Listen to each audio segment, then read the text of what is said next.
I'm so glad you're here with us today. We're diving deep into A Course in Miracles, and if you're just joining our community, you might be wondering what this course is all about. I'd love to invite you to check out the very first video on this channel, where I break down exactly what A Course in Miracles is, how it came to exist, and why it's been transforming lives for over 5 decades. It'll give you the perfect foundation for everything we explore together here. Today, we continue our journey through Chapter 6, The Lessons of Love, and we arrive at a section that might be one of the most important instructions you'll ever receive. Section 8. Be vigilant only for God and His kingdom.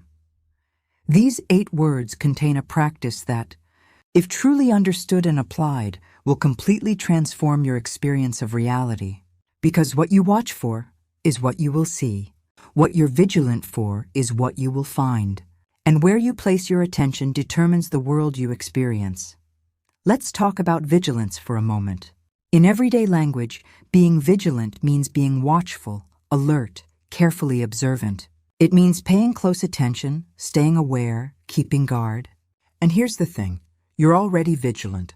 You're already watching for something, paying attention to something, staying alert for something. The question is not whether you're being vigilant, but what you're being vigilant for. And that makes all the difference in the world, literally all the difference in the world you experience. Think about how you move through your day. What are you watching for? What are you on the lookout for? If you're honest, you'll probably notice that you're vigilant for problems, for things going wrong, for people disappointing you, for situations not working out the way you hoped. You're scanning for danger, for threat, for evidence that you need to protect yourself. You're alert for criticism, for judgment, for signs that you're not enough or that others are against you. This is the ego's vigilance, and it's exhausting, isn't it? This constant state of alert for all the ways things might go wrong, all the ways you might be hurt, all the evidence that the world is an unsafe place. The ego has trained you to be vigilant for error, to look for mistakes, yours and everyone else's, to notice what's wrong, what's lacking, what's imperfect, to spot the flaws in people, the problems in situations, the reasons why things won't work. The ego tells you this vigilance is necessary, that it's keeping you safe, that if you let your guard down, even for a moment, something terrible will happen. So you stay hypervigilant, constantly scanning, constantly monitoring, constantly on the defensive. And what do you find when you're vigilant for error? Error, everywhere, in everyone, including yourself. You find exactly what you're looking for because your vigilance determines what you see. Your mind is like a search engine, constantly scanning for matches to whatever you've programmed it to find. If you're vigilant for guilt, you'll see guilt everywhere. If you're vigilant for attack, you'll interpret everything as attack. If you're vigilant for scarcity, you'll experience lack no matter how much you have. But here's the revolutionary teaching of A Course in Miracles. You can choose what to be vigilant for. You're not condemned to the ego's vigilance for error and fear. You can train yourself to be vigilant for something completely different. You can learn to watch for God and His kingdom, to look for love and expressions of love, to seek truth beneath the appearances, to recognize innocence even when behavior seems to suggest otherwise. This isn't about denying what's happening or pretending problems don't exist. It's about choosing what level of reality you're going to focus on, what you're going to give your attention and energy to, what you're going to strengthen in your awareness by watching for it consistently. Because whatever you give your attention to grows stronger in your experience. Whatever you're vigilant for becomes more and more what you see. Today, we're going to explore what it means to be vigilant only for God and His kingdom. We'll understand why the ego's vigilance keeps you trapped in fear and suffering. We'll learn how to recognize the ego's temptations to watch for error and attack. And we'll discover the practice of redirecting our vigilance to truth, to love, to the kingdom of heaven that exists right here, right now, waiting for you to notice it. This teaching requires discipline, focus, and commitment. But it offers something precious beyond measure: freedom from the exhausting vigilance for all that's wrong, and the joy of seeing God's presence everywhere you look. Let's begin by understanding what vigilance really means in the context of A Course in Miracles, because this is not the kind of vigilance you're used to. This isn't about being on guard against external threats or watching carefully to protect yourself from a dangerous world. This is about monitoring your own mind, about being aware of what you're choosing to pay attention to, about consciously directing your focus toward truth instead of allowing it to drift automatically toward illusion. Your mind is incredibly powerful, and one of its primary functions is to seek and find. Whatever you tell your mind to look for, it will find evidence of. This is not mystical or mysterious. It's how perception works. If you wake up in the morning and think, "Today is going to be difficult," your mind immediately begins scanning your experience for evidence that today is indeed difficult. And it will find that evidence, even if it has to interpret neutral events in a negative way to do so. That's the ego's vigilance at work. The ego is vigilant for error, for attack, for guilt, for fear, for separation. It's constantly watching for problems, scanning for danger, looking for evidence that you're not safe, not loved, not enough. The ego tells you this vigilance is wisdom, that it's protecting you, that being aware of all potential threats is the only way to stay safe. But notice what this vigilance actually produces in your experience: anxiety, stress, defensiveness, a sense of being constantly under threat. Exhaustion from the endless monitoring and managing of all the things that might go wrong. The ego's vigilance is based on the belief that you live in a hostile universe where attack is real, where you can be genuinely hurt, where your safety depends on your ability to spot danger before it strikes.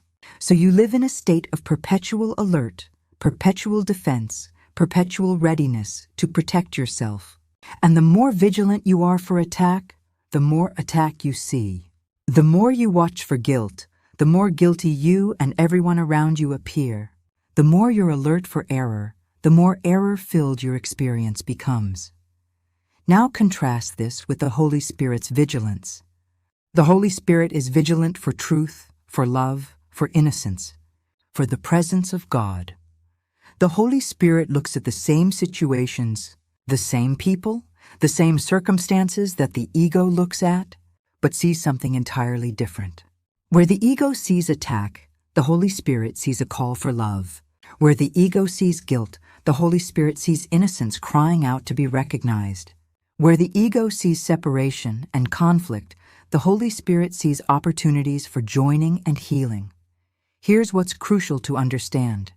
You cannot be vigilant for both at the same time. You cannot simultaneously watch for error and watch for truth.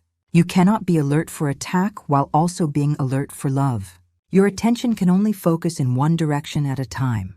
This means you must choose, and you're choosing in every moment, whether you're conscious of it or not. Every thought, every perception, every interpretation is a choice about what you're being vigilant for. The Course is asking you to make this choice conscious and deliberate.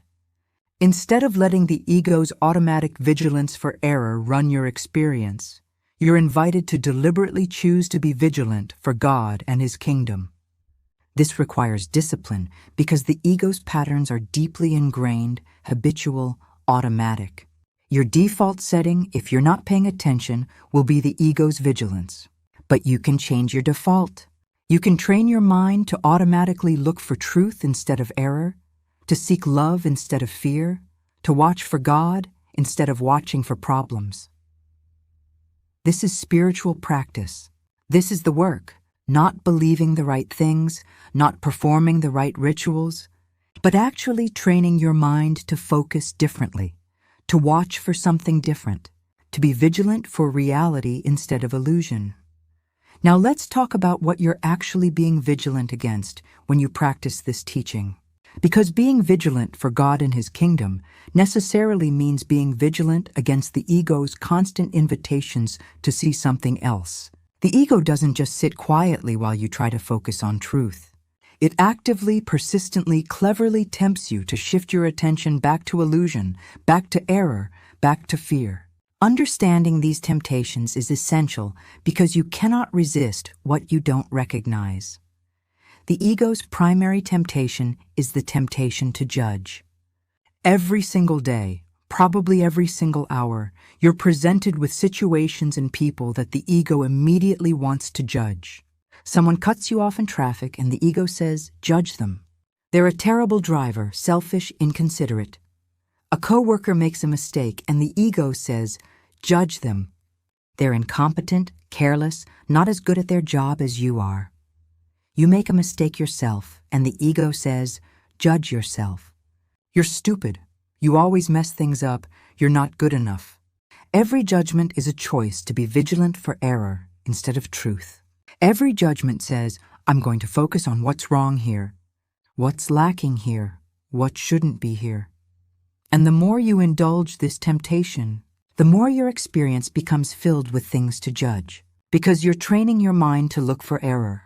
You're strengthening the ego's vigilance system. You're reinforcing the habit of watching for what's wrong instead of what's true.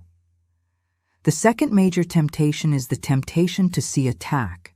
The ego interprets almost everything as attack. Someone disagrees with you, and the ego says, they're attacking your position, your intelligence, your worth. Someone doesn't respond to your message quickly, and the ego says, they're attacking you with their silence, their disinterest, their lack of respect. Someone offers feedback, and the ego says, this is an attack on your competence, your value, your very self. When you're vigilant for attack, you find it everywhere.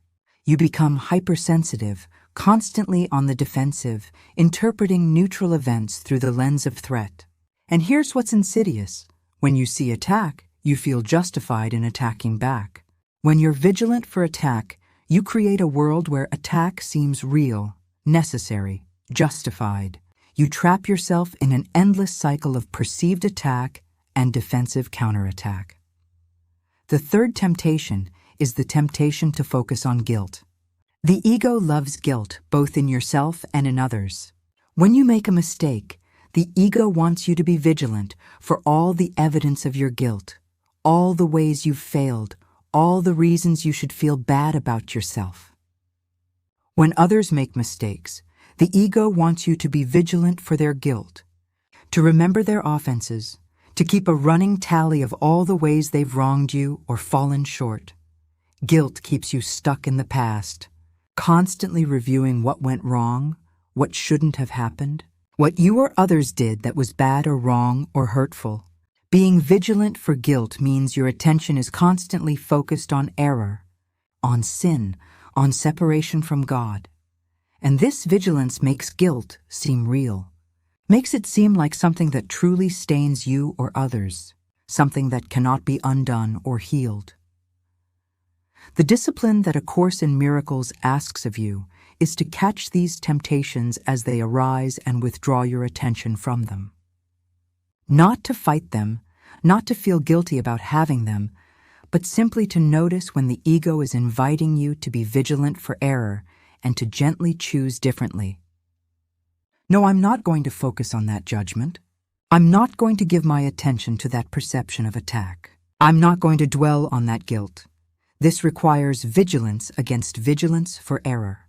It requires watching your own mind, noticing when it's being pulled toward the ego's focus and consciously redirecting it.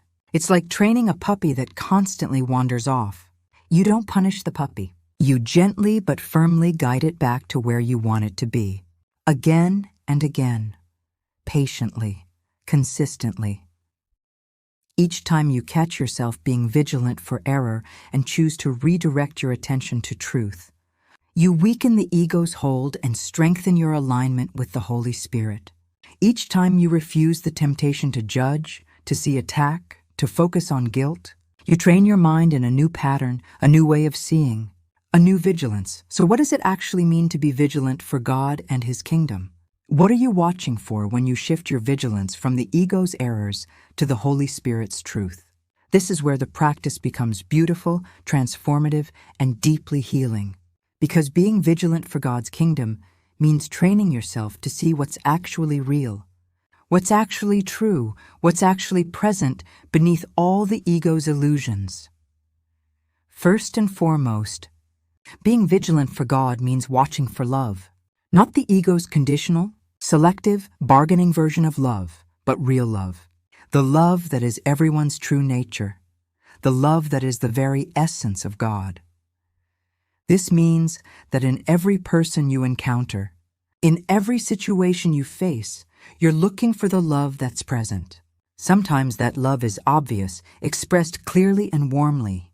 But more often, especially in difficult interactions, that love is hidden beneath fear, beneath pain, beneath defenses and attacks. When someone is angry, when someone is mean, when someone is hurtful, the ego sees attack and wants you to be vigilant for more attack, to protect yourself, to strike back. But when you're vigilant for God's kingdom, you look past the surface behavior to the deeper truth. You recognize that this person is not expressing their true nature right now. They're expressing fear. They're crying out for love in the only way they know how in this moment. And your vigilance for love allows you to respond to the love they are, rather than reacting to the fear they're expressing. This doesn't mean you accept abusive behavior or allow yourself to be harmed. It means you see truly, you understand what's really happening, and you respond from that deeper understanding rather than from the ego's superficial perception. Being vigilant for love means you're constantly looking for the innocence in everyone, including yourself. Innocence is the truth about every child of God. It cannot be destroyed by mistakes, by sins, by anything that happens in the dream of separation. The ego is vigilant for guilt, constantly collecting evidence of wrongdoing, building cases against people, maintaining grievances. But when you're vigilant for God's kingdom, you look for innocence. You watch for the light in people, even when they're surrounded by darkness. You recognize that beneath every error is a perfect, innocent, holy child of God who has temporarily forgotten who they are. And your vigilance for their innocence helps them remember. Your refusal to see them as guilty helps lift the veil that keeps them trapped in the ego's dream. Being vigilant for God's kingdom also means recognizing calls for love. The Course teaches that every expression is either an expression of love or a call for love. Nothing else is real. When you train yourself to be vigilant for this truth, your entire experience transforms. That person who cut you off in traffic? A call for love. That family member who criticizes you constantly? A call for love. That colleague who undermines you at work? A call for love. Even your own anxiety, your own fear, your own self-doubt, calls for love. When you see calls for love instead of attacks, your natural response changes completely. You don't feel victimized. You don't feel the need to defend or counterattack. You see someone in pain, someone who has forgotten the truth, someone who needs exactly what you need, the reminder that they are loved, that they are safe, that they are not the small, guilty, separate self they believe themselves to be. The transformation that comes from this practice is profound and comprehensive. When you're vigilant for God's kingdom, you begin to see it everywhere. Not because you're making it up or pretending, but because it's actually there, and you've finally trained your mind to recognize it. The kingdom of heaven is not somewhere else, not in the future, not after death.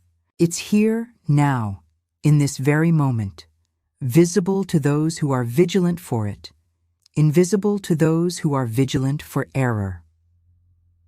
You start noticing moments of grace in ordinary situations. You see the sacred in the mundane. You recognize God's presence in a stranger's smile, in a child's laughter, in the beauty of nature, in the quiet peace of your own heart when you stop the mental chatter for just a moment.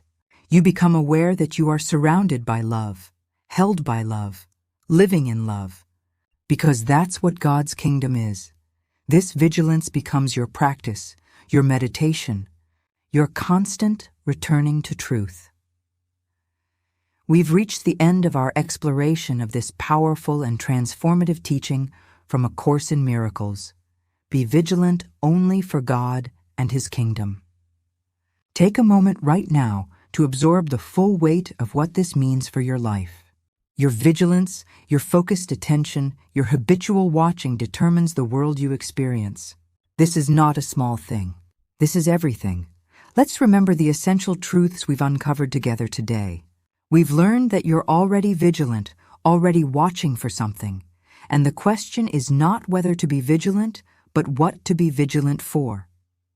We've explored how the ego's vigilance for error, attack, and guilt creates an experience of constant fear, defensiveness, and suffering.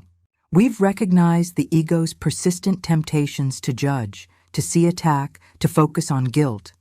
And we've learned the discipline of catching these temptations and withdrawing our attention from them. And finally, we've discovered what it means to be vigilant for God's kingdom, to watch for love, to seek innocence, to recognize calls for love in every situation and every person. This teaching is not theoretical. This is your practice, starting right now, continuing in every moment of every day for the rest of your life. Because every moment presents you with a choice. Will you be vigilant for the ego's illusions or for God's truth? Will you watch for error or for love? Will you seek evidence of attack or evidence of innocence? Your choice determines not only what you see, but who you become, because you become what you give your attention to. You've been trained your entire life to be vigilant for problems, for danger, for what's wrong. That training is deep, automatic, and persistent. Changing it requires conscious effort, repeated practice, patient discipline. You will forget. You will slip back into the ego's vigilance many times. But each time you catch yourself and redirect your attention to truth, you strengthen a new pattern. Each time you choose to be vigilant for God's kingdom instead of the ego's fearful world, you take another step toward freedom. Imagine what your life would be like if you consistently practiced this vigilance for love, for innocence, for the presence of God in every person and every situation. Imagine the peace you would feel, the joy you would experience, the transformation that would occur in all your relationships. This is not imagination. This is possibility. This is what's available to you when you accept the invitation to be vigilant only for God and His kingdom. Starting today, right now, commit to watching what you're watching for. Notice when your mind automatically scans for problems, for errors, for reasons to judge or defend. And in those moments, gently but firmly redirect your attention. Ask yourself, what would I see here if I were vigilant for love instead of fear? What would I notice if I were watching for God's kingdom instead of the ego's illusions? Your honest asking opens the door for a different answer, a different perception, a different experience. If this teaching has resonated deeply with you, if you recognize the power and importance of choosing where to place your vigilance, please click the like button below. Your support helps these life-changing teachings reach others who are ready to shift their focus from error to truth, from fear to love, from illusion to reality. If you haven't yet subscribed to this channel, I invite you to do so now. We share new content every single day to support your journey with A Course in Miracles, to help you understand and practice these profound principles, to remind you consistently of where to place your attention and your focus. Each video is an opportunity to strengthen your vigilance for truth. Please share this video with someone who needs this message. Perhaps you know someone who's exhausted from being constantly on guard, constantly watching for problems, constantly defending against perceived attacks. Maybe there's someone in your life who's ready to learn that there's something else to be vigilant for, something that brings peace instead of anxiety, love instead of fear, freedom instead of imprisonment. Send them this video.